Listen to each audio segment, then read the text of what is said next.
বাচ্চারা তোমাদের জন্য সারপ্রাইজ। ম্যাম দেখাও না, এই যে পিজ্জা। পিজ্জা? হ্যাঁ পিজ্জা। এই মেয়েটাও চলে এসেছে, কিন্তু এর জন্য তো আমি আনি না, একে তো আমি দিবই না। ম্যাম কিন্তু আমাদের পিজ্জা। এই মেয়ে আরেকটু লেট করে আসতে পারতি। ম্যাম তো বলেছিলেন ছুটি। হ্যাঁ ছুটির কথা বলেছিলাম, তবে আজকের জন্য না, কালকের জন্য। অন্যের সাথে কি বড় হয়ে গেছিস নাকি? একে তো আমি এখনই দেখাবো। আরে আরে ম্যাম ওইভাবে কি করছি?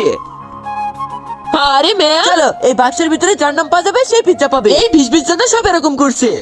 এই ভিজবি তাড়াতাড়ি নামটা উঠাও, যার নাম পড়বে সে পিজ্জা পাবে। ম্যাম আমি এই দেন ম্যাম পানি। ইয়ে আমার নাম এসেছে, উপরওয়ালা শুক্রিয়া। হ্যাঁ ভিজু এই না। আরে বাপি যা, উপরওয়ালা এবার আমার নামটা যেন চলে আসে। এক সাইডে দুধ আছে আর এক সাইডে আছে মদ। এইবার বলো, যদি তোমরা দুধ খেতে ভালোবাসো তাহলে একটা লাইক আর সাবস্ক্রাইব করো। এইভাবে লাইক করে চ্যানেলটাকে সাবস্ক্রাইব করলে দেখবা ম্যাজিক হয়ে যাবে। যদি একবার করে ম্যাজিক না হয় তাহলে পরে দুইবার করে ট্রাই করো। হ্যাঁ আরিয়া জি ম্যাম আমি। শেষ চিঠিতে হয়তো তোমার নামই আছে, বুঝতে পেরেছো? হ্যাঁ আমার নাম আসেনি। এই বিষয়তে দেখ না, এখানে আমার নাম আছে নাকি? কিন্তু ভিজবি তোর তো এখানে নামই নাই। তার মানে ম্যাম আমার সাথে ইচ্ছা করে করেছে। বন্ধুরা এরকম ম্যাম তোমার স্কুলে আছে নাকি? অবশ্যই কমেন্ট করে জানাও।